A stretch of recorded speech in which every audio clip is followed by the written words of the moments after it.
Hi, everybody. Good to be with you tonight. Thank you very much for taking the time to meet with me. Now, I have prepared 3 additional historical UFO cases that I thought were important enough to highlight and bring to your attention. Want to go to the chat really quick and see who's with us here. Aussie Tiger, thanks for being with me. Eddie, great to be with you, Eddie. Let's see here. Hello, everyone. Michael, thank you for your work and effort spreading this valuable information all around the world. Mikacha, I'm not sure I'm going to handle that last name there, but thanks for being with me, everybody. Let's go ahead and continue with our first case here. And I want to just give you a map of where this all went down. Now, this is approximately 30 miles east of Corpus Christi, Texas, on an offshore oil drilling rig platform.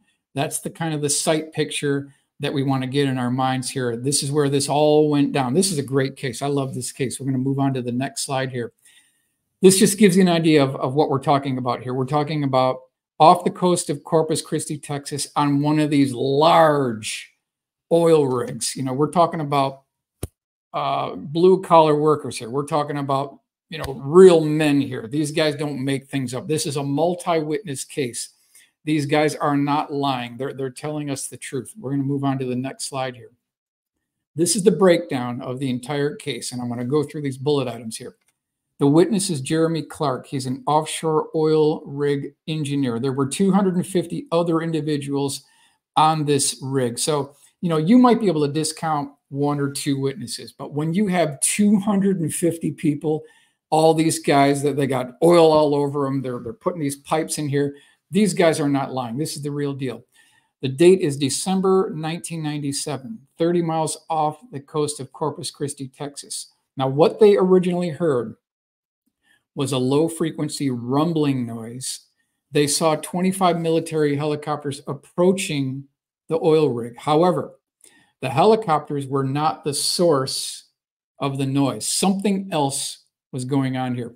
All of a sudden, the helicopters stopped in midair, and then rising up from the ocean is this absolutely massive USO, unidentified submerged object. It was a cigar-shaped craft. It had a concave interior on the bottom of the craft. There were inverted spheres, and there were lights going around the outer portion of the craft itself. Where I got this information is the BUFOD website via Ben Field. Now, instead of me just telling you all this, let me see if I can show you what we're talking about here. And this is Rudy's drawing. So you can imagine all these witnesses on this oil rig, and they see this massive object come out of the ocean. Now, there was water dripping off the sides of this thing. The helicopters were below this craft, and then this thing basically shot away like a spark on a grinding wheel. Now, as the helicopters flew over the oil rig, they were silent. These helicopters were silent. So something was going on here that the military knew. They had foreknowledge. They knew what was going on. Something involving the military took place. So if we take the eyewitness testimony, we hook that up with Rudy's drawing as a guide, and we'll go to the full color rendering by Joel Payne. Now you can kind of see this whole thing coming alive. And we've heard these reports of these massive USOs coming out of the ocean. I've got another case I want to bring to your attention too, but just wanted to highlight this one. This thing was the size of 2 football fields coming out of the ocean with the water dripping off the sides. Incredible case. So let's move on to the next one here. I want to give credit to Mark McCandlish for this case. Now, he was a good friend of mine. I miss this guy. I will not let his memory pass. I will not let his legacy pass. I'm going to keep his memory alive. He was a very good friend of mine, a friend of all of us, really. He deserves more credit. Point being is, he told me about a very significant case. This was years ago. Now, he's mentioned this in a couple of different audio interviews, a few presentations that he gave, but it wasn't illustrated by Mark or anybody else until now. I can finally reveal this to you.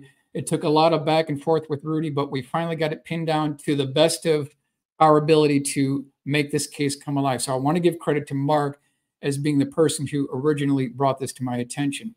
This has to do with Aerospace Alley. We'll do a quick check in here. Dan Peters, wow, lowrider toilet in reverse. Okay. Ghost Shark, Schratt has never phoned in a presentation once. Always a top job. Yeah, correct.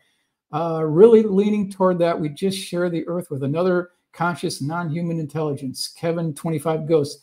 Chris Tyne, rest in peace, Mark McCallish. Sorry for the loss. Yep, I understand. We are going to keep his dream alive. I will not let this guy's memory die. I will not. So what we're looking at here, this is Los Angeles Times, September 6, 1983. This is the map of Aerospace Alley. So if you get bored and you're in Los Angeles, maybe on a Sunday afternoon, and you decide you want to do something very interesting, I invite you to start in San Diego, and you can take the 5 north. You can hit the 405. You can go through Hawthorne, Los Angeles. You'll eventually connect up with the 5. That will take you to the 14, where we have Palmdale and Lancaster. The Antelope Valley is the heart, let me repeat, the heart of the military industrial complex. The major defense contractors have labs there and buildings there. So this map shows you, starting in Los Angeles, you take the 14, you get to Palmdale. Then you go a little bit further north, you get to Lancaster. Off to the right, you've got Edwards Air Force Base, hallowed ground for the military industrial complex, terminating at Mojave. You can do this in one day if you want to. So this is just kind of a roadmap here. Let's go to the next one. Again, Los Angeles Times, September 6, 1983. Palmdale gets set for new boom cycle. Aerospace diversity should cushion city from eventual bust. So this is back in 1983. This was the beginning of this 6-year Reagan buildup, maybe 81 to 87 timeframe. So we're kind of in the early years of this Reagan buildup, where you could literally write a blank check and you got funded. No matter what this thing was, you got funded. So just pointing out this military industrial complex. Now, Plant 42 is absolutely ground zero for all of this. There's been some recent sightings a couple of days ago near Plant 42 in Palmdale. Maybe it has to do with this. Now, here's some of the contractors. Lockheed Martin absolutely has a large facility there. Northrop Grumman has a facility there. You will recall November 22nd, 1988 is when the B-2 stealth bomber was rolled out. Now, recently, the B-21 Raider was also rolled out as well at the same facility. Boeing has a facility there. Now, previous contractors at Plant 42 were McDonnell Douglas, now Boeing, and Rockwell International. They were involved in building the B-1 bomber. Okay, we'll continue on here. So, of course, I started digging, right? Air Force Plant 42, ground zero for military industrial complex. Now, if you look at this map, I want to bring your attention to this 14138 highway that kind of runs north through Palmdale and Lancaster. Off to the right, you'll see Plant 42. Now, I want to zoom in on this map because we want to get a real close view here. And what you're going to find is this whole area. The bottom right, almost toward the center, is Blackbird Air Park, which is open to the public. You can walk around the A-12. You can walk around the SR-71. They've got a D-21 drone there, which used to be even more classified than the Manhattan Project, believe it or not. That comes from Jim Goodall. Now, north, you've got Air Force Plant 42, and this is the overall layout. Let's zoom in a little bit closer here. And I got this from the Palmdale Library. Lockheed Advanced Development Company, and we want to look at specific plan, Plant 10, Palmdale. Okay, let's go to the next one. And now you're looking at Lockheed Advanced Development Center, Plant 10. And this is a very large facility. And if you look to the left on this map, you're going to see a building called Building 601.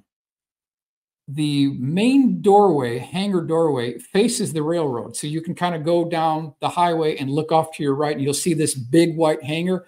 That's exactly what we're talking about, Building 601. I'm going to move on to the next slide. This is exactly what we're talking about here. Now, according to Mark, he was at an air show. This was years ago. And he met a gentleman who worked at Northrop Grumman facility, which is a little bit further down from Building 601, kind of on the other side. Now, this guy was having a smoke break. This is back in 1992. And he said that there was some smog around Palmdale, and the lights from LA were kind of backlighting the area. And he was at the right place at the right time, not too far from Plant 10, Building 601, where he was taking a smoke break. And all of a sudden, Somebody came out of this facility, held up his hand with a flashlight, flashed 3 times, gave 3 signals, and then all of a sudden, we had a series of boom lifts that came out of this facility. They were all forming a 360-degree circle. They had their lifts in the extended position. Between the lifts, there was a tarp, and there was a little bit of a sag between each tarp. So there was this perimeter screen that was formed. When that third little signal was signed, a black contact lens hovered over the building, came down, and then these blinds came over the craft, and the whole group trundled back into the hangar. Now, about 2 weeks later, he was at the right place at the right time again and saw the whole operation go in reverse. So you had this group of boom lifts come out with the tarps covering this contact lens. All of a sudden, the lifts open up, and then this black contact lens hovers over the building, sits there for about 15 seconds, and then departs like a spark on a grinding wheel, leaves no sonic boom. This is back in 92 timeframe. So if anyone is skeptical about whether or not we have the technology, I realize this isn't concrete physical evidence, but this is just another account where, yes, we do have the technology. We have made the breakthrough. They have got the technology. Let's move on here. So Lockheed Martin Plant 10. Now, this is where we want to look at here. We're going to zoom in. Off to the left, you see Sierra Highway here, and I'm going to show you what this thing looks like. This is the Skunk Works hangar. This is what you'll see if you drive down that Sierra Highway. Off to the right, you'll see this massive hangar.